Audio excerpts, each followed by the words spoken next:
Seakan-akan yang diurus oleh kementeriannya adalah sekolah-sekolah negeri. Banyak suara dari sekolah-sekolah swasta yang mengatakan kami merasa nggak diurus. Faktanya dari 439.000 sekolah yang ada di Republik ini, 60%-nya punya swasta. Tapi jangan lupa di daerah 3T itu yang punya sekolah swasta di bawah Katolik, Kristen, Muhammadiyah. Jangan sampai swasta itu didorong ketika negeri nggak hadir, ketika negeri nggak datang, swasta yang dibuang. Ada ikatan guru yang bilang ya zonasi mau dihapus, kalau sekolah negerinya nggak ditambah ya percuma. Banyak juga sekolah negeri kekurangan guru, Mas. Pindah kecamatan pun mereka tuh nggak mau. Kalau dipindahkan dianggap sebagai hukuman. Kalau boleh tahu bocorannya cenderungannya pemerintah kemana nih? Baik ujian nasional dan zonasi. Ini paling ditunggu sama ibu-ibu loh. Itu implementasinya tahun depan, tahun 2026. Oh, Kalau enggak. zonasi itu kan ditunggu banyak orang. Karena ditunggu banyak orang dan diminta wapres. Sekolah negeri di Jakarta gratis tapi banyak pungli. Artinya ini Ada masyarakat laporan ini ke bertanya Ijen, nggak kami mengada-ngada gitu menindaklanjuti itu ya. Apakah nanti ada ujian nasional berbasis komputer di tahun 2025? Di tahun 2025 nggak ada. Mesin ketik? Enggak. Bisa jadi.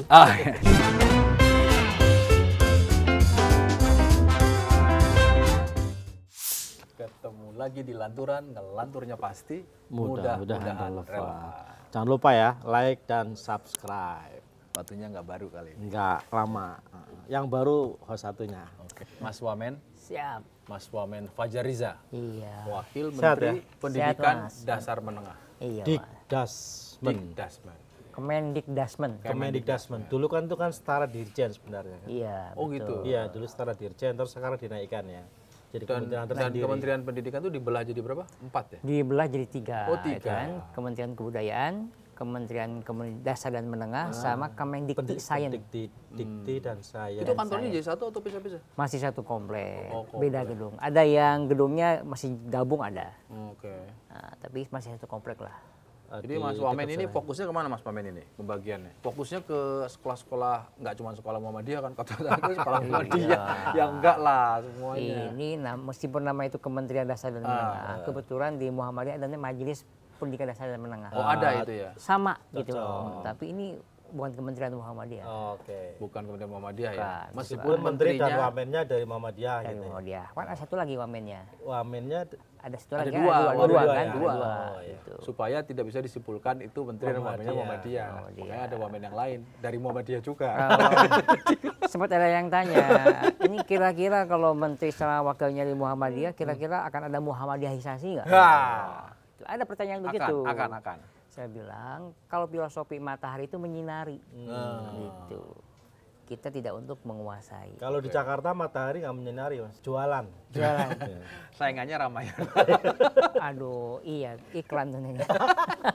Mas Wamen. Gimana Kan kalau Mas Fajar ini kan sebenarnya bukan orang baru lah di dunia pendidikan. Pernah Iya. jadi staf khususnya Pak Muhajir, Iya. ya dong. Iya. Terus kemudian juga secara birokrasi punya pengalaman, pernah jadi staf khusus di dalam istana, staf khususnya Pak Pratik, ya dong. Iya. Nah, ini tata kelola pendidikan, saya pengen tahu dulu nih Mas Muhammad ketika jadi sudah dapat resmi setelah dilantik itu berubah nggak pandangannya soal pendidikan Indonesia, khususnya soal pendidikan dasar dan menengah, atau wah saya tetap dalam posisi ini dan saya punya otoritas sekarang saya akan melakukan sesuatu.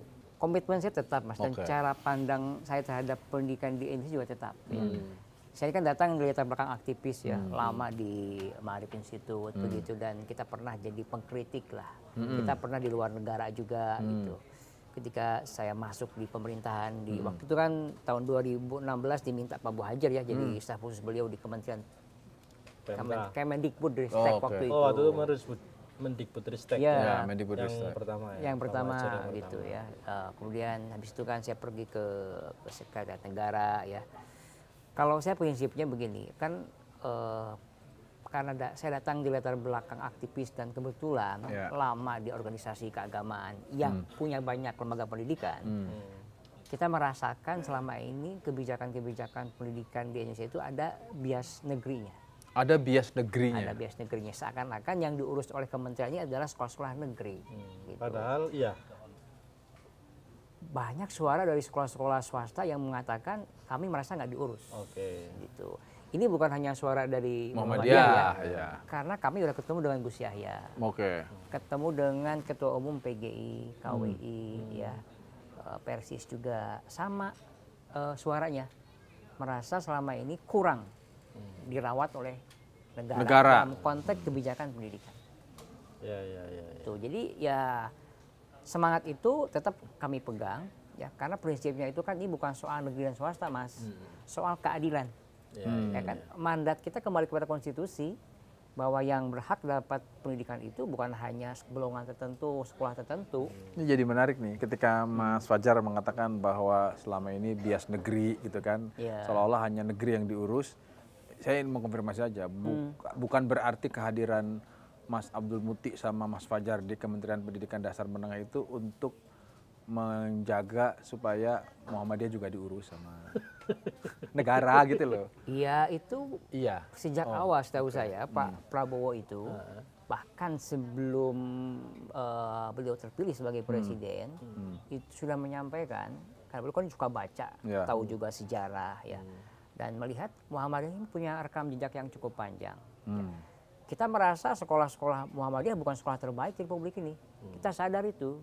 Tetapi Muhammadiyah punya pengalaman yang cukup panjang, punya punya mentalitas yang kuat gitu loh. Dan kita datang ke situ bukan untuk mengorkestra bahwa kebijakan itu harus berpihak kepada golongan Muhammadiyah misalnya. Karena mungkin Bapak Presiden tahu ya, ini kalau dipegang oleh orang Muhammadiyah itu komitmennya itu jelas. Kita berpihak kepada kelompok-kelompok yang selama ini mungkin tidak tersentuh oleh kebijakan pendidikan sebelumnya gitu. Jadi kalau ada yang bilang ini Mas Mukti ke situ, saya ke situ, ini untuk mengurus Muhammadiyah, tidak juga. Karena kan Kementerian Pendidikan Dasar dan Menengah ya. Menengah. Bukan Kementerian Muhammadiyah. Bukan. Itu saya tegaskan di banyak kesempatan loh, Mas. Iya, bukan Muhammadiyah. Bukan. Meskipun selalu orang Muhammadiyah ya di Kementerian Pendidikan ya. Enggak, ada beberapa fase enggak ya? Enggak. Siapa? Ini balik lagi nih. Ini balik lagi. Pak Nuh bukan. Oh iya. Kalau dari era reformasi kita bisa urut. Almarhum Pak Yahya Muhammad. Pak almarhum Pak Malik Fajar. Itu Bambang Sudibyo. Lalu ada fasenya Pak Anies, ada fasenya Nadiem, sekarang fasenya Abdul Mukti. Memang sejak era reformasi ya mungkin hampir 2/3 ya. Hampir 2/3 itu memang latar belakangnya Muhammadiyah gitu loh. Karena waktu itu isunya kan Muhammadiyah dianggap punya pengalaman dalam sektor pendidikan. Tapi ingat di zaman Orde Baru. Jangan cek dulu Mas, jangan Nadiem juga punya kartu anggota Muhammadiyah ya. Nadiem Muhammadiyah bukan? Waktu itu. Saya kira enggak ya, bukan ya. Dia merasa bukan dari mewakili kelompok tertentu, profesional lah kan mungkin bahasanya dia kan. Kayak enak juga kita main klaim orang, Mas, diprotes kita. Kita nanya bukan nanya, takutnya bener Muhammadiyah gitu loh. Jangan gitu. Jangan di luar NU Muhammadiyah gitu ya. Anda juga enggak ya? Mas Fajar, menurut Mas Fajar problem terbesar dalam hal pendidikan dasar menengah di kita apa sih, Mas? Setelah jadi menteri ataupun sebelum jadi menteri? Itu disparitas, Mas. Ya. Disparitas mutu ya antara sekolah pertama ya, antara sekolah negeri dan swasta. Antara sekolah swasta sendiri, antara sekolah negeri sendiri, dan disparitas mutu antara Jawa dan luar Jawa. Kenapa bisa seperti itu? Kebijakan, Mas. Kebijakan selama ini kan tadi orang berpikir bahwa kalau dengan mengurus sekolah negeri maka kualitas pendidikan akan terkerek, yang lain akan ngikuti gitu ya. Padahal faktanya dari 439.000 sekolah yang ada di Republik ini 60%-nya punya swasta, Mas. 60% punya swasta. Mayoritas malah ya. Mayoritas, Mas, itu ada datanya. Dan mohon maaf, dari 60% itu yang terbanyak swasta di bawah Muhammadiyah tuh. Itu kebetulan aja gitu ya, kebetulan saja. Nah, kalau kita berpikir kalau yang diurus adalah sekolah negeri saja, padahal mayoritas itu sekolah swasta, maka anak-anak kita ini nggak dapat akses yang layak gitu loh. Jadi antara orang yang mampu tidak mampu itu sehingga nggak bisa dapat equal access. Jangan sampai lembaga pendidikan itu melanggengkan ketimpangan sosial, ketimpangan ekonomi. Karena itu jadinya Sebenarnya kemiskinan apa struktural. yang salah ya, Mas? Ya. Apa yang salah ya kalau memang negara memberikan prioritas kepada sekolah-sekolah negeri? Bukankah sekolah negeri itu adalah kepanjangan tangan pemerintah dalam hal kehadiran di tengah masyarakat soal pendidikan? Betul, tapi jangan lupa di daerah 3T yang hadir siapa? Anda pergi ke Papua, Anda pergi ke NTT, itu yang punya sekolah swasta di bawah Katolik, Kristen, Muhammadiyah, di mana negara belum bisa hadir, justru yang hadir adalah lembaga-lembaga pendidikan swasta, gitu. Nah, oleh karena itu nggak boleh ada egois, gitu. Jangan sampai swasta itu didorong ketika negeri nggak hadir, ketika negeri datang, swasta yang dibuang. Disingkirkan. Ini yang terjadi sekarang. kita juga introspeksi, jangan sampai ini swasta berlomba-lomba bikin sekolah. Ini bukan soal bisnis kan, soal komitmen. Kalau sekali Anda bikin sekolah, akan jadi beban buat pemerintah, baik Pemda maupun pemerintah pusat. Maka hati-hatilah kalau bikin sekolah, gurunya dipikirkan, kualitas sarprasnya dipikirkan. Iya kan banyak kan masalahnya Mas Yogi. Sekolah-sekolah swasta yang gurunya itu gajinya jauh dari cukup. Iya, Misalnya, iya, bahkan itu pun dirapel per berapa bulan. Swasta? Nunggu. Kalau negeri malah enggak ya? Biasanya guru honorer yayasan gitu. Yayasan itu kan banyak tuh yang bikin sekolah-sekolah. Biasanya kan yang kalau yang bukan yang favorit nggak maju kan gitu.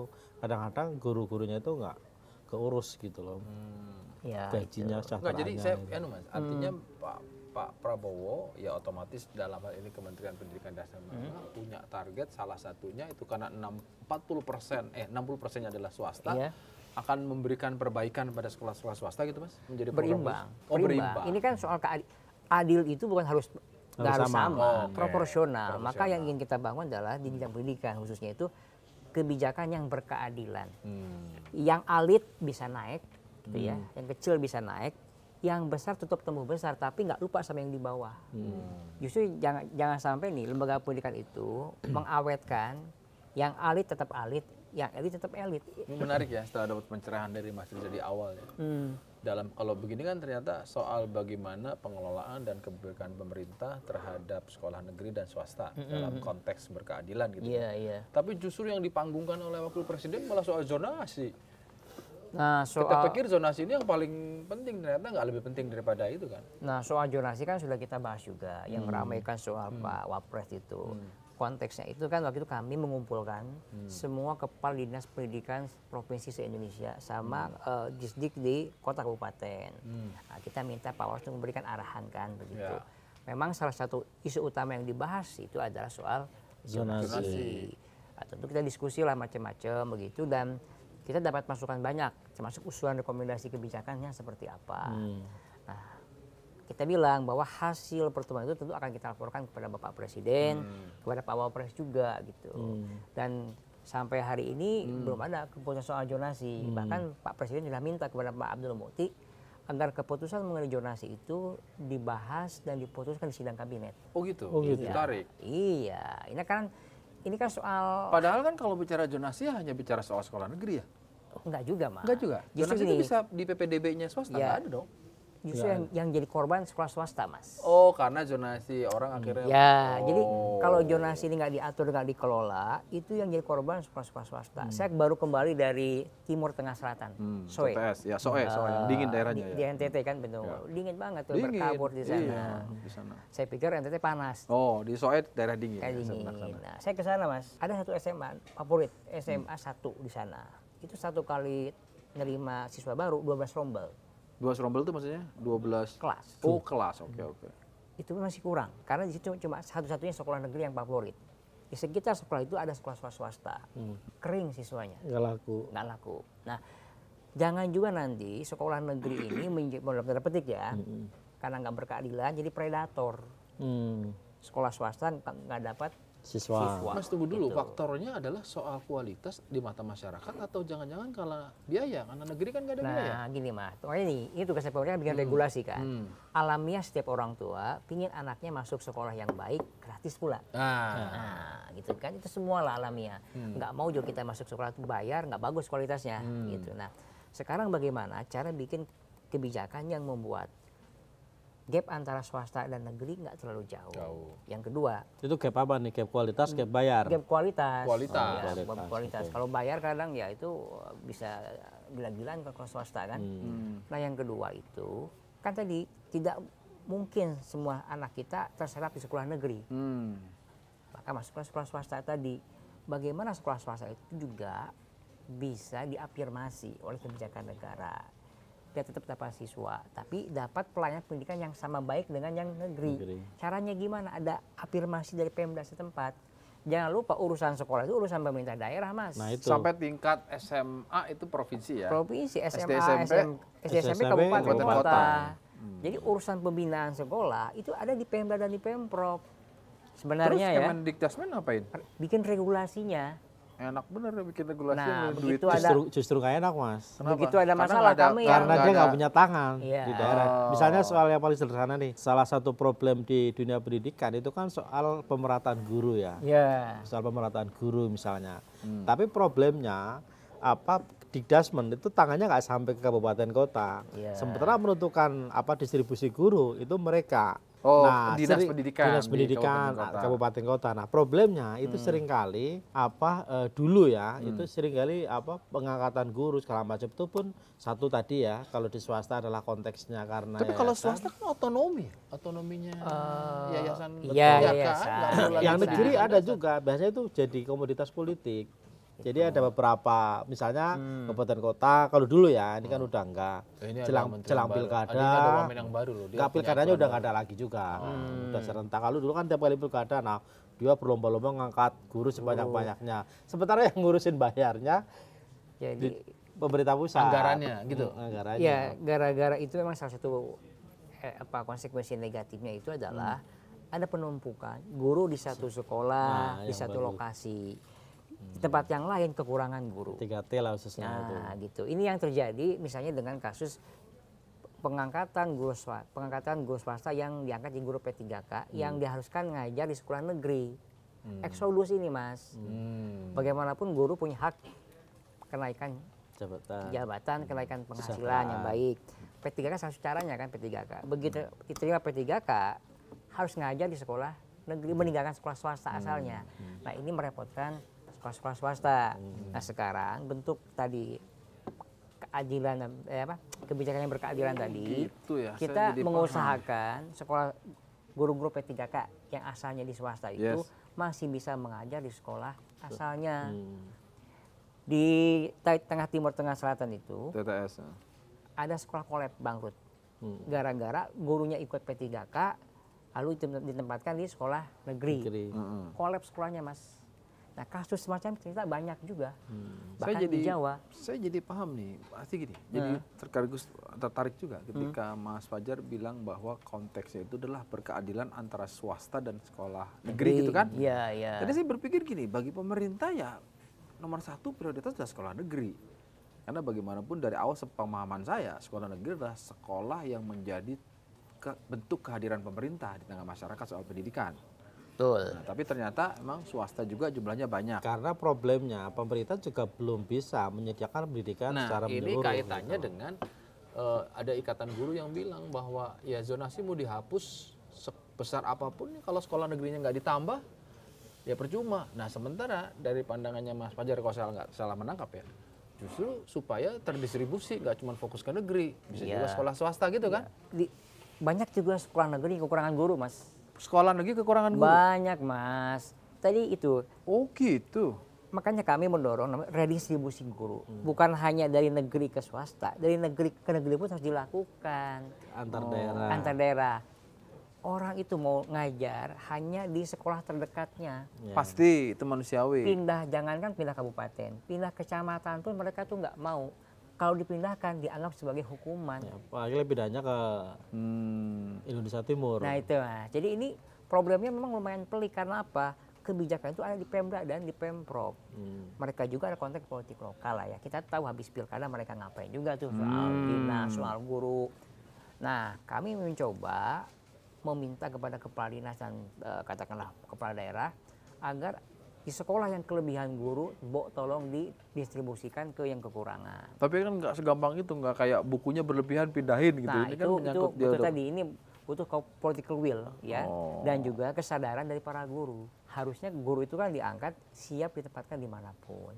Kayak zaman Orde Baru kan Berarti dari betul Jawa ya. pindah ke Papua Kalau juga bisa. Pak Prabowo mendekatinya dengan menaikkan gaji itu benar ya. Artinya jangan-jangan problemnya di situ. Bukan naikkan gaji kemarin, Pak. apa? Itu meningkatkan kesejahteraan guru.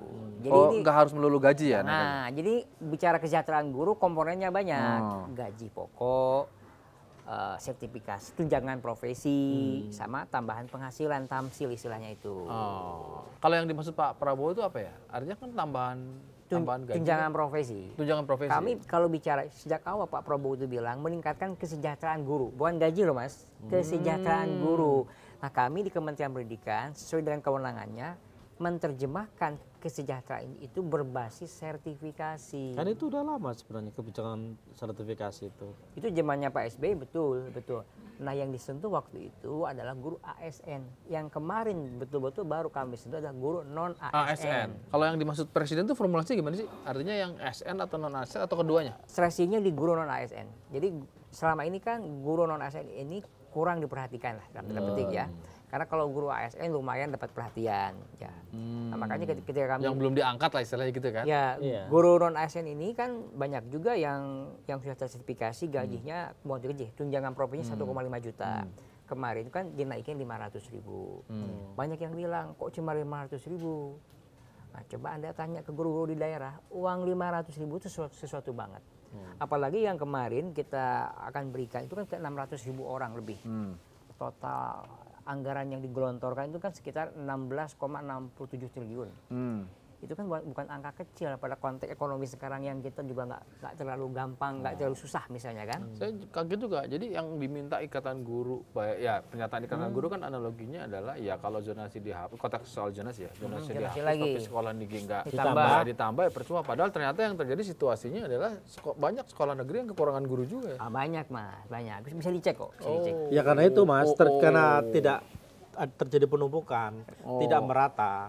Dan sebenarnya ada banyak, tapi rata-rata milihnya di pusat-pusat kota ya. Kota, dekat tempat tinggalnya. Di sekolah-sekolah yang bagus, yang fasilitasnya memadai gitu loh. Tuh. Jadi mencari zona nyaman, mohon maaf. Jadi ini yang coba kita tegaskan, ada semacam rotasi ya. Nah, kalau bayangannya Mas Wamen sendiri untuk mengantisipasi tadi gitu ya antara gap sekolah negeri dengan sekolah swasta dalam konteks kebijakan zonasi tadi seperti apa agar tidak terjadi penumpukan dan sekolah-sekolah swasta ini tetap juga punya siswa. Ya, ini yang sedang kami kaji mas. Ini kan beberapa usulan rekomendasi kebijakan yang itu belum jadi kebijakan tapi usulan rekomendasi.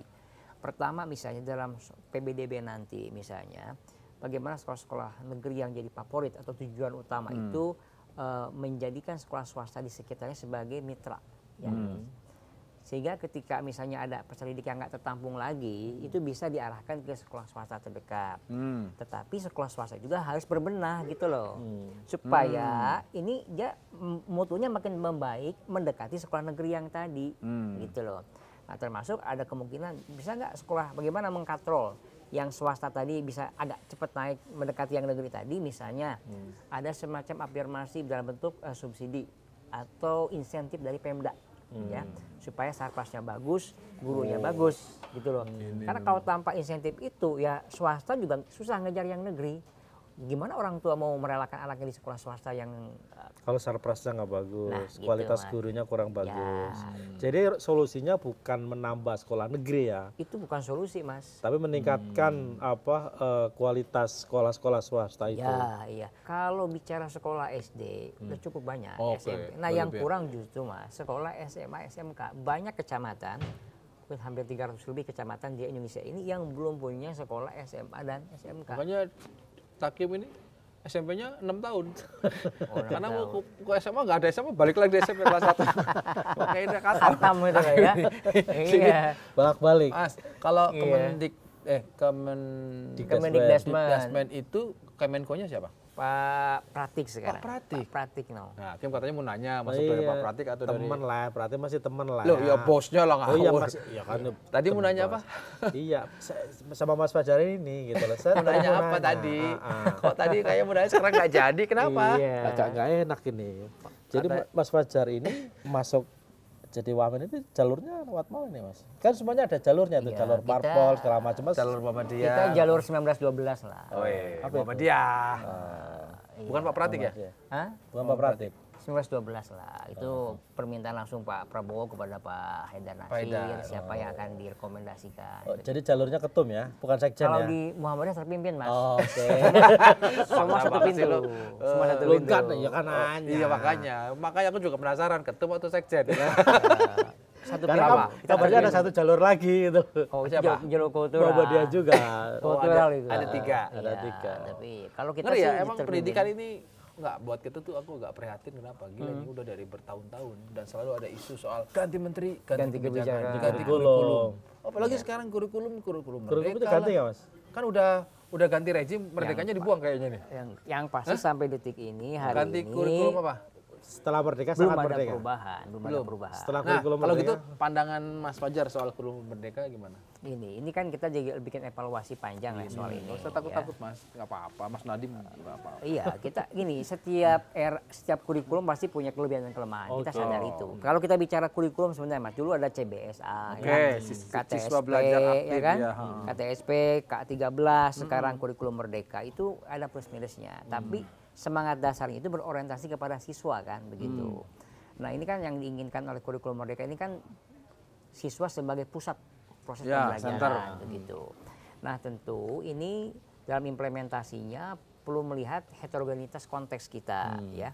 Kalau kurikulum merdeka mungkin berbasis kota itu ideal, ya. Apalagi sekolah swasta misalnya bagus harplasnya, gurunya oke, gitu. Itu ideal. Itu ideal. Tapi harus ditunjang oleh sarana prasarana yang Ya, baik. ya. Coba Anda pergi dan guru-guru yang piawai di juga. keluar kota Jakarta, Ke daerah 3T di lah daerah misalnya. 3T, itu lain problemnya. Begitu dikasih kurikulum merdeka Ya. bener ya pelajarnya. Ya, Yes itu- gitu karena Kami kan ngobrol dialog dengan, kami berkunjung ke SMP Kristen Molo Molo. di Soe ya, di Soe, Soe. Kami ya. ngobrol gitu, dia bilang begini, Pak kalau bisa ini selanjutnya ini ada semacam standarisasi lulusan, gitu kan? Gitu kan? Ini konteksnya UN ya. Ya dia bilang ke sana, karena selama ini kami kehilangan itu. Ini yang ngomong guru swasta di NTT yang kita anggap daerah 3T gitu ya. Karena dia merasa selama ini kita nggak punya kehilangan standar Pak, gitu. Nah, Itu karena ujian nasional dihapus itu. ya dia berpikir begitu kan, kita nggak punya pegangan standar kan. Itu menurut teman-teman di NTT ya. Yang kita pikir justru mereka harusnya menikmati dong, nggak ada ujian kan, nah, bisa bebas gitu. Jadi Tapi artinya UN mau dihidupkan lagi nih. kami dalam masih kajian Mas, sudah dikumpulin nih, semua pakar udah kita kumpulin. Mau yang pro dan kontra kita wadahi. Nggak diundang juga. Ini pakar juga loh. Belum, sebentar Pakar lagi. ujian. Sebentar lagi. Ujian SIM. Ujian SIM. Tapi kan gini Mas, kita ini kan harus mengakomodasi banyak aspirasi, banyak kepentingan. Nah, tugas kami adalah bagaimana menciptakan satu kebijakan yang bisa mengakomodasi kepentingan yang lebih besar. Bahwa ada satu kelompok yang merasa tidak diakomodasi itu resiko sebuah kebijakan. Tapi yang penting penerima manfaatnya ini Ngomongnya seperti wakil menteri. Iya makanya. Udah wakil menteri. Ki. Udah wakil menteri. Bukan. Yang penting kan begini. Soal orang semua ingin aspirasi. Tapi yang harus dijaga itu adalah pertama jangan sampai terkesan hanya sekolah Muhammadiyah Yang diprioritaskan. diuntungkan. oh itu pasti. Enggak kan? Pasti gitu maksudnya. Pasti enggak. Pasti enggak, tapi itu pasti ya. apa namanya? Ada yang tanya, apa akan ada Muhammadiyahisasi? Saya bilang yang mungkin kita lakukan dalam konteks kebijakan yang filosofinya sama dengan Muhammadiyah satu, apa? Selalu mengambil jalan tengah, moderat kita ini, moderat kan, wasatiyah. Wasatiyah. Nah, wasatiyah itu kita pakai di dalam formulasi kebijakan karena ada banyak karang yang harus kita tengahi nih Mas. Karena kan gini Mas, Pak Menteri itu komentarnya soal zonasi nanti akan diputuskan Juli. Bukan, kayaknya Bukan Juli? enggak. Itu mungkin Sehingga orang tuh menunggu loh. enggak, buat ibu-ibu. Januari Februarian Mas. Itu mungkin- akan diputuskan. Mungkin bisa lebih Nah, cepat. kalau gitu soal kurikulum merdeka. UN dulu. Mas. UN. UN ini baru saja kami bahas, kami rapatkan ya. Ini kita mungkin baru bisa kita putuskan itu antara Januari atau Februari. Sama ya. berarti. Soal UN. Ya, Pilihannya karena- apa pilihannya? karena Udah gini. akan melanjutkan. Kalaupun itu misalnya, andai kata jikalau umpama misalnya ya, itu akan dilakukan dengan formulasi yang berbeda, itu implementasinya tahun depan, tahun 2026. Oh nggak langsung tahun Ya, ini? nggak bisa, Nah ini penting. Butuh Yang persiapan. Zonasi juga enggak? Hah? Zonasi juga enggak? Kalau zonasi, iya kan ini mendekat. Nah, Lah berarti tahun depan juga nggak, atau kalau zonasi itu kan ditunggu banyak Langsung orang. ya, langsung ya. nih, Mas. Ditunggu, karena ditunggu banyak orang dan diminta wapres. Dan ya Presiden minta diputuskan sidang kabinet. Mudah-mudahan sih dalam waktu ya kalau nggak Desember Januari, karena mereka butuh persiapan untuk bulan Juni Juli kan Mas. Jadi butuh waktu sekitar 4-5 bulan buat guru di sekolah dan disdik itu nyiapin instrumennya. Iya harus segera diputusin Mas. Iya. Soalnya Mas Yogi udah mau ganti kakak itu. Kakak ya. Bukan, kalau persiapan. udah enggak. Kalau gini, kebijakan sekolah negeri tidak berbayar, tidak ada pungutan itu masih berlaku kan? Itu kan masih. Masih kan? Sebenarnya kan sekolah negeri itu ketika apalagi dapat bos ya, ya kan nggak boleh. Kan prinsipnya Nggak ada kan gratis. pungutan kan? Itu sih harusnya bukan item yang akan dibahas dong, udah pasti tinggal dilanjutkan. Yang mana itu? Yang sekolah negeri tidak ada pungutan. Free. Iya dong. Pasti ya? Itu pasti. Kita kan ingin sekolah bermutu gratis kan. Oke, gitu. mantap. Apalagi pendidikan dasar Berarti ya. yang masih akan ada di review itu adalah soal zonasi dan Zonasi, soal ujian negara. Iya itu, UN. itu betul. Itu sedang kami. Nah kalau boleh tahu bocorannya kira-kira kecenderungannya pemerintah kemana nih? Untuk pemerintah yang mana sekarang? nih? Ya, zonasi. Baik ujian nasional dan zonasi. Kalau zonasi itu mas, Ini paling ditunggu sama ibu-ibu loh. ya zonasi ini gini. Ini saya harus bilang ini belum jadi satu kebijakan, tapi ini Oke. diskusi di antara Ya, kami ya. nggak apa-apa, Mungkin kecenderungannya. masih omong-omong lah ya, Iya. gitu ya. Tentu ada perlakuan kebijakan zonasi yang berbeda antara SD, SMP dan SMA. Oke. Beda mas. Ini semakin ke atas, katakanlah SMA dan SMK itu harusnya lebih longgar, ya. Oke. Alasannya apa? Masih banyak kecamatan, banyak daerah yang belum punya SMA, atau SMA, SMK. SMP, Yang oke. kedua kan, gitu. Nah yang kedua ini daya kemampuan orang yang di SMA, SMK itu lebih tinggi dibanding yang di SMP. Maka itu kemungkinan itu porsi zonasinya itu akan lebih diperlonggar yang di SMA. SMA ya. Istilahnya Mas Mukti itu ini kemungkinan kita akan melihat apakah semacam rayonisasi ya. Kayak dulu dong, Ya, rayonisasi. ini kan artinya ada lebih fleksibel. Orang beda kecamatan, beda kabupaten masih bisa selama satu rayon gitu.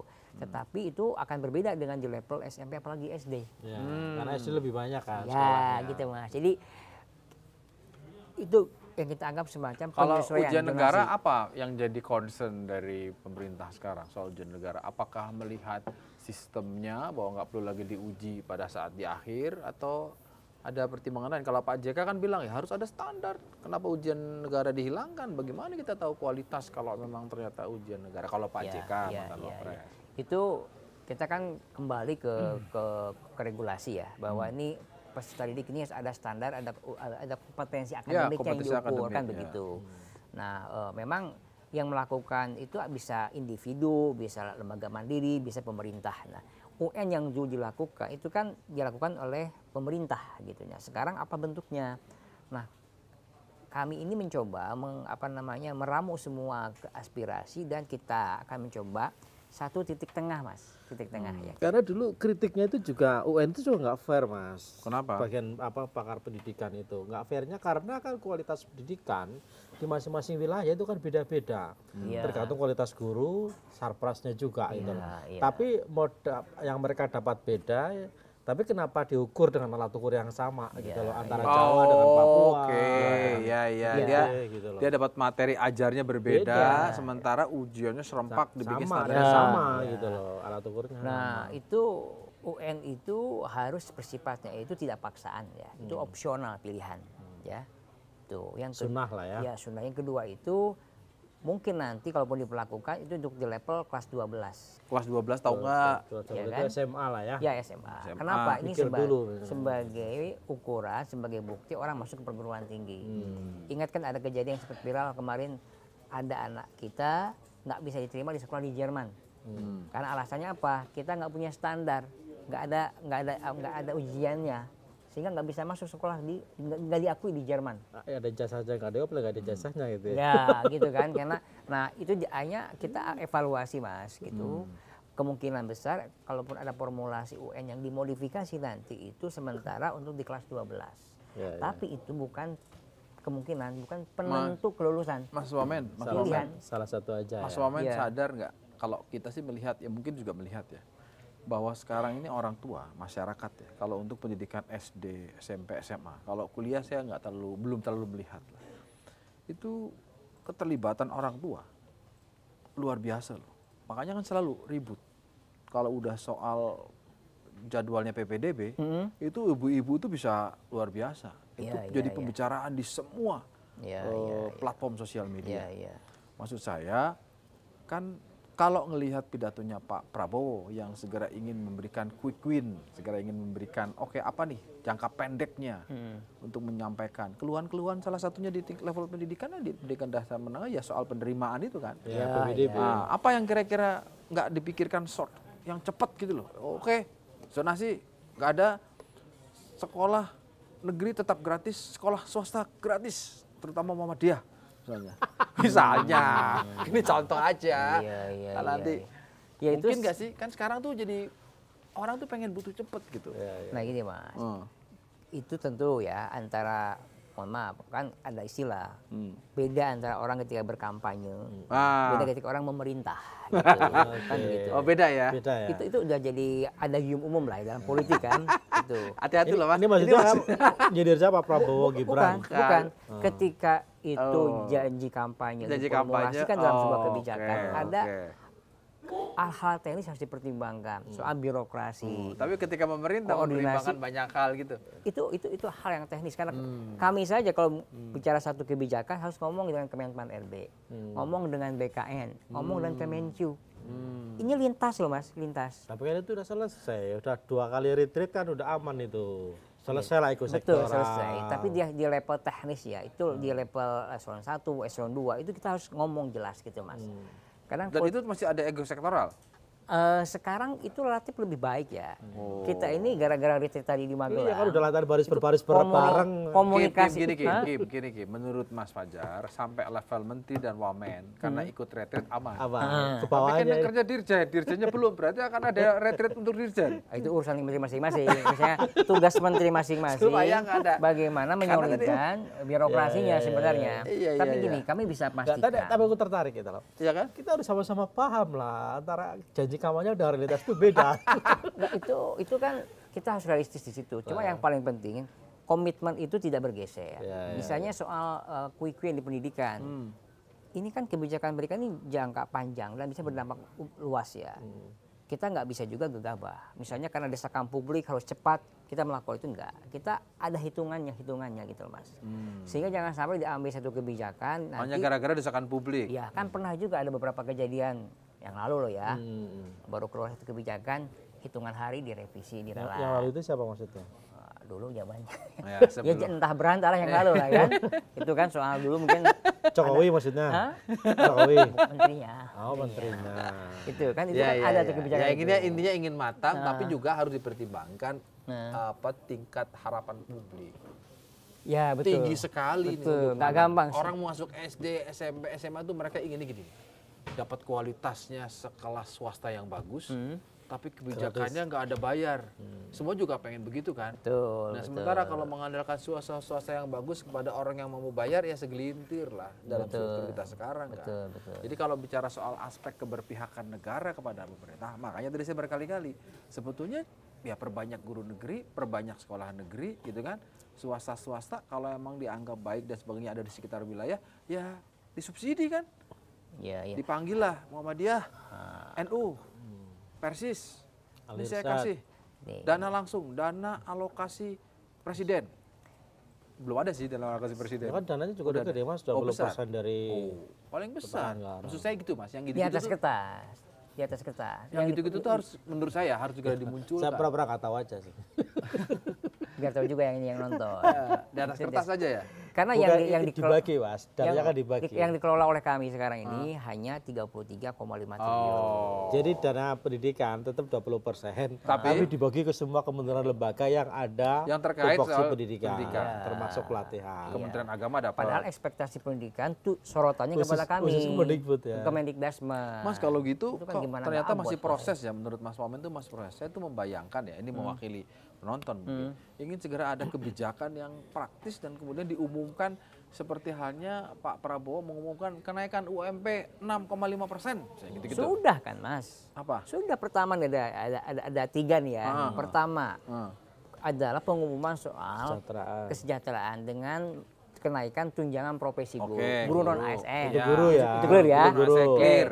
Yang kedua itu adalah pembaharuan pelaporan kinerja guru yang baru saja guru lagi gitu kan. Jadi lebih ringan beban administrasinya. Yang ketiga nanti guru-guru ASN, Guru P3K, lagi. guru lagi, itu bisa ditempatkan di sekolah swasta. Kan gitu. Nah. Kenapa kita guru lagi, Mas? Pangkal pokok kita kan di Cuman yang guru. ditanyakan Mas Yogi itu kan lebih ke siswa, Mas. Siswa Lebih ke dan orang masyarakat. tua yang punya Makanya siswa dan maksudnya masyarakat. Sekarang ini kami ini di redaksi misalnya. Contohnya apa nih? Nggak pernah contoh setiap musim penerimaan peserta didik baru itu selalu tinggi di seluruh daerah. Iya, Karena jadi pembicaraan langsung gitu. itu makanya tadi tunggu tanggal mainnya. Oh. Itu pasti akan diputuskan dalam waktu yang tidak terlalu lama gitu. Saatnya menjawab pertanyaan apa? Coba lihat sini. Ada sahabat lanturan Apa bertanya. Dari netizen. Netizen. Jangan sampai ngelantur nih kita ini. Ini netizen Gawat udah ini. dibuka. Oke, Pertanyaan siap, buat Pak siap. Wamen. Kapan terakhir Pak Wamen makan nasi uduk? Loh, enggak ya? Salah halaman gitu. Salah baca. Apakah nanti ada ujian nasional berbasis komputer di tahun 2020? Kan? Berarti kan 2020 2025. Nah, ini pertanyaan-pertanyaan pendek nih mereka. ujian berbasis Komputer kayak dulu. komputer, Kayak dulu. di tahun 2025 nggak ada. mesin ketik.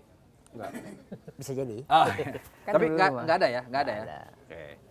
Tidak ada jawabannya. Ini kan Tenang. cerdas cermat ini. Hati-hati nih kita jawabnya.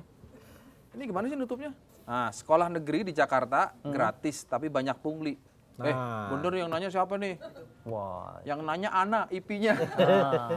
Enggak, ini Tapi artinya- soal pungli itu emang problem, ini emang, Mas. emang Iya, kita emang membuka ini, problem. kita membuka ini, Itu kita membuka. memang harus cek Gimana itu?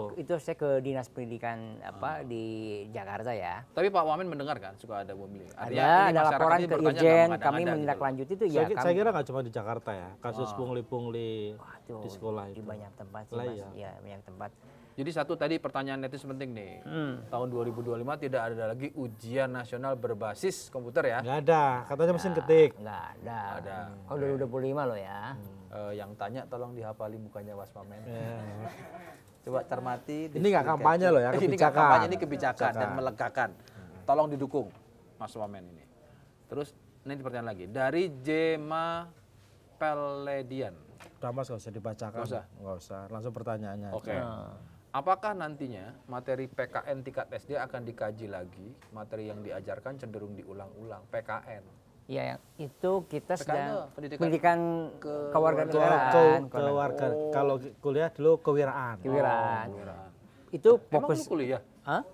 Sempat. Oh sempat. Wah, kalau kita dasar itu memperkuat pendidikan karakter anak, Mas. Oh, Ya, oke, gitu. oke. Nah, kita akan lebih banyak ini tidak berorientasi kepada kuantitas materi, tapi kepada kualitas materi. Makanya Mas Abdul Muti sering bilang pendekatannya deep learning. Deep learning. Deep learning. Nah ini yang sering kali rame tuh. Deep learning tuh Apa tuh? Disangkanya kurikulum baru. Iya. Itu hanya pendekatan pembelajaran. Gitu. Jadi deep learning itu gini, Mas, kalau kita selama ini materi satu pelajaran ada 10, kita akan kurangi jumlah materinya nggak 10. supaya fokus. Supaya fokus ada Ya, ke di luar negeri kan pendalaman. mata pelajarannya nggak banyak-banyak. Kita nggak kejar volume. Saya setuju itu Kualitas. Mas. Saya setuju itu. Kebanyakan kan? Karena SD bawa bukunya berat. Berat. Padahal masih kelas 1 SD. ya. Saya juga heran. Saya kuliah dulu cuma bawa buku satu tok taruh sini. Udah gitu dilipat lagi. Lipet terus di Terus di kamar. sininya pakai pensil. Lah iya Mas. Makin berat makin mantap gitu kan. Berarti Oke, kalau oke. gitu Jadi- ada Jadi maksudnya itu berimplikasi pada perubahan kurikulum dong kalau berarti kayak deep gitu. learning itu ya? Kurikulum ke volume, ke kuantitasnya, Mas. Materi pembelajaran. Dikurangi mata Oke, Bu, kalau pelajarannya. itu nggak perubahan dong. Mata pelajaran nggak dikurangi. Nanti yang demo guru-guru nanti kehilangan mata pencaharian kehilangan kan. mata pencaharian. Tapi materi satu pelajaran itu akan Didalami.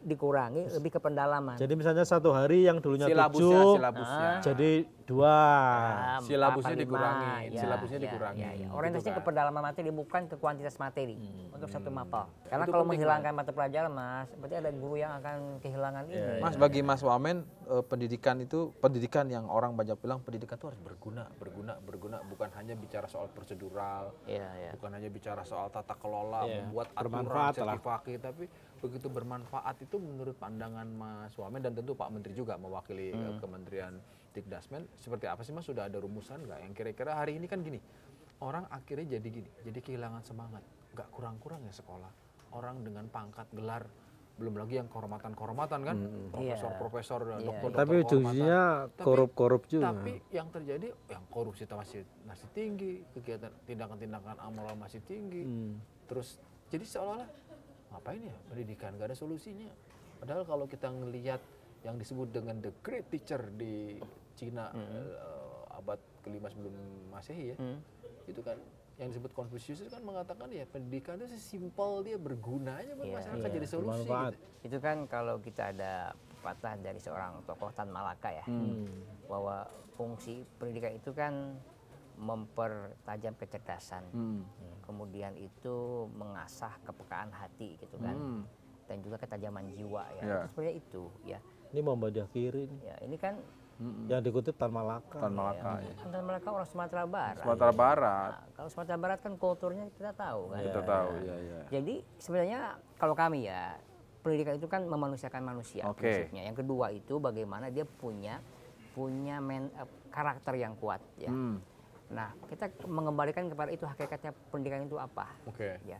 Jadi kalau dasar karakternya udah terbentuk, itu kedepannya kita bisa, dia mau jadi apapun itu bisa gitu. Jadi kita ingin mengembalikan kepada amanat di Undang-Undang Sivitas bahwa tujuan pendidikan itu kan menciptakan manusia yang beriman, bertakwa, mandiri, berakhlak mulia, mengerti soal pengetahuan, saintek, macam-macam lah gitu ya. Nah, kita formulasikan yang paling penting di level pendidikan dasar itu adalah membentuk karakter anak, Mas. Karakter anak. Kalau gitu gini, karena tadi kita kembali lagi bahwa sebenarnya pendidikan dasar menengah SD, SMP, SMA itu betul-betul apapun menterinya karena sudah kadung terbentuk. Ganti lagi kebijakan nih. Ganti lagi kurikulum nih. Beli seragam lagi. Beli buku lagi. Itu nggak bisa hilang. Karena itu terjadi sejak zaman jadi Pak proyek Harto gitu. Kalau urusan seragam itu urusan sekolah, makanya sekolah. kita mengatur, nggak boleh sekolah. Nggak, artinya ingin memastikan bahwa di pendidikan dasar menengah di eranya Pak Abdul Muti dan Mas Wamen Fajariza itu tidak akan ada lagi perubahan-perubahan dan ibu-ibu di rumah bisa duduk tenang, santai. Artinya pokoknya satu tidak ada buku baru. Terus tadi tuh ujian nasional berbasis komputer tahun 2025 nggak ada. Kalau ke sebuah kebijakan itu kan merespon tantangan, dinamika. Jadi satu keniscayaan sebuah kebijakan akan berubah atau beradaptasi. Namanya ada policy adjustment biasanya kan. Jadi yang kita lakukan adalah itu. Ya, maka kita lihat kebijakan yang selama sudah ada kira-kira di mana plus minusnya. Berikutnya coba kita perbaiki. Jadi istilahnya Mas Abdul Muti ini kan kalau beliau sering kutip di mana-mana ini, al muhafadzatu al qawli misoli wal akhlu bil jadil aslah. Tahu nggak? Meskipun Muhammadiyah kita hafal lah yang tahu begitu kan. Artinya apa? Sama aku juga nggak tahu. Nah, makanya. Jadi, hal-hal yang lama itu yang baik kita pelihara. Wah, Muhammadiyah banget ini. Kita perlu ada inovasi karena Muamalah tantangan zaman Muhammadiyah. juga. Ya, kita itulah. Jadi itu yang kaidah fikihnya begitu, Mas. Kaidah fikihnya. Yang nggak apa-apa, tapi maksudnya gini, kita juga Fikih, maaf. ya tentu kan pasti akan terkait dengan situasi sekarang. Dalam konteks pendidikan dasar menengah, saya nggak ngomongnya pendidikan tinggi ya. Ibu-ibu banyak sekali yang sangat membutuhkan kepastian. Paling ngerti ibu. Iya, kayaknya mewakili mama Iya, Tapi soal zonasi dan sebagainya. Harap bersabar kan. Ibaratnya harap bersabar. Ibaratnya kan lagi ngelamar pacar kita ini kan, butuh segala Kalau kepastian. kalau gitu biar ini. Sabar itu kira-kira sampai dengan pertengahan tahun. Kalau yang mana nih? Kalau yang Tadi mana? udah Mas. Sudah. Februari. Kalau zonasi ini paling lambat Februari. Paling lambat Februari mudah-mudahan 2025 sudah ada catat keputusan ya, ya. catat. Ya, mudah-mudahan Januari sudah, tapi paling lambat Februari. Karena Kecenderungannya belum tahu akan Ini ada. bukan bagian dari kampanye kan? Oh, ini informasi. Pijakan kan lah Iya, ya. iya. Ya, kampanye sebagai takutnya beda Wamendik lagi. Dasmen. Jadi Februari itu akan kecenderungannya lebih kepada tetap ada zonasi atau ada zonasi dengan modifikasi atau tidak ada zonasi sama sekali. Rayonisasi tadi. Itu nampaknya akan ada penyesuaian, ada perbaikan. Akan perbaikan. Ya, ya itu. Nampaknya loh ya. Tapi ini sekali lagi saya nggak mendahului karena tadi ini harus dibawa ke level yang nggak apa-apa. lebih Biar ada tinggi. untungnya ibu-ibu ini nonton lanturan gitu. Ini gitu. iya. Tiba udah gini sampai terakhir ternyata Ibu-ibu closing lagi. dong. Iya. Gitu. Ibu-ibu lagi, Itu Mas. satu. Yang kedua soal kurikulum. Kurikulum merdeka. Dievaluasi Itu nggak? dievaluasi atau enggak? Jadi merdeka Masih lagi. dievaluasi, masih Merdeka dievaluasi. banget. Gitu. Masih dievaluasi, Mas. Masih dievaluasi. Akan tetap sama seperti itu konsepnya atau deep learning itu? Aku kebanyakan kira-kira namanya apa ya kalau dievaluasi dan diganti ya? Apa? Merdeka banget. Enggak, tetap hilang merdekanya. Kayaknya harus hilang merdekanya. Oh, ya. Kayaknya harus hilang merdekanya. Itu yang pasti itu masih dikaji gitu. Kita belum tahu bentuknya seperti apa gitu. Tapi kita sudah dalam sebulan kemarin ini sudah bikin beberapa seri diskusi, FGD macam-macam. Gitu. Kita coba cari kebijakan yang lebih baik ya di tengah aspirasi yang berkembang. Sebenarnya ngurus pendidikan nggak gampang ya Mas? Iya itu Mas tadi kan aspirasinya banyak, kepentingan juga banyak gitu. Enak mana jadi wamen pendidikan atau jadi staf sus Mensesnek gitu? Enak mana? Hah? Jujur aja jujur. Jujur aja jujur. Apa ya? Gak apa-apa Pak Pratik nggak nonton, Pak Pratik nggak nonton. Enak mana? Enak jadi stafnya Pak Pratik atau jadi Wamen Dikdasmen? Lah kalau kita dapat kepercayaan yang lebih besar tentunya kita berterima kasih ya. Nah, kalau gitu Wamen Dikdasmen sama staf khusus Mensesnek besaran mana? Kalau secara ini pasti beda Mas. Kalau staf khusus itu kan SK-nya jadi menteri. Kalau wakil menteri jadi presiden. Ini udah beda aja di situ Mas. Oh, langsung presiden. Kami juga anggota kabinet misalnya kan. Iya, Gitu. Kalau staf khusus kan memang melekat kepada menteri gitu. Kalau wakil menteri kan kepada presiden, pasti ya beda lah. Kalau Muhammadiyah ada SK-nya menunjukkan menteri gitu? Nggak ada. Nggak ada, Itu cuman surat aja bahwa nggak ada orang ini. surat juga gitu. Karena Mas itu kan ditambah lagi nanti kepercayaan. Dikdasmen masuk wilayah makan gizi gratis juga kan di wilayah sekolah kan? Kami memfasilitasi karena kan kewenangan di BGN, di Badan Gizi Nasional kewenangannya, tempatnya di sekolah. Nah, kami memfasilitasi Sekolah aja tempatnya. memastikan bahwa siap untuk menerima makan Ya, gratis termasuk gitu kan. sekolah mana yang perlu prioritas karena kan mungkin bertahap kan pelaksanaannya, mana yang prioritas. Nah, kami ngasih datanya ke BGN. Sepanjang udah jadi Jadi Wamen nggak prioritas Dikdasmen. itu nggak harus negeri, nggak harus swasta gitu. Yang Enggak. Pas untuk yang mana semuanya makan dibagi. gizi. Masing diisi ya. Tergantung asesmen nanti. Kadang di daerah 3T mana yang lebih didahulukan. Dan tentu harapannya yang dapat makan bergizi itu kan orang-orang yang memang secara ekonomi tidak mampu, jangan sampai ngasih makan ke orang yang udah mampu. Iya.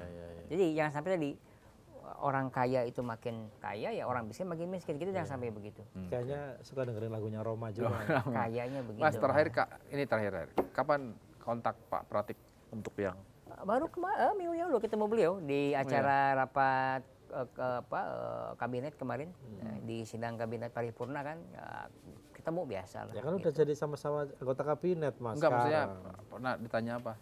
Bos deh, zonasi jangan sampai enggak. Oh enggak, beliau itu orangnya enak kok gitu ya. Bahkan waktu Tapi enggak pernah pesan enggak soal pendidikan khusus hati-hati ya. apalagi sebagai kan mantan beliau staf sekarang ahli. Menko PMK ya. Iya. Itu Apa koordinator pesannya kami, dari Pak Pratik? Jalankan tugaslah sebaik-baiknya. Ya waktu pertama kali dilantik kan beliau justru datang pertama kali ke Mas Muti. Kalau pesannya Pak Haidar, Misalnya Pak Haidar, ya tunaikan Jangan tugas- lupa. tunaikan mandat dari Pak Presiden sebaik mungkin gitu. kalau pesannya Pak Prabowo, Pak Prabowo ya itu tugasnya jelas ya sejak awal bahwa pembangunan fisik yang masif itu harus diimbangi pembangunan sumber daya yang bagus juga. Loh, daripada capek kasihan ketemu lagi di barang di depan.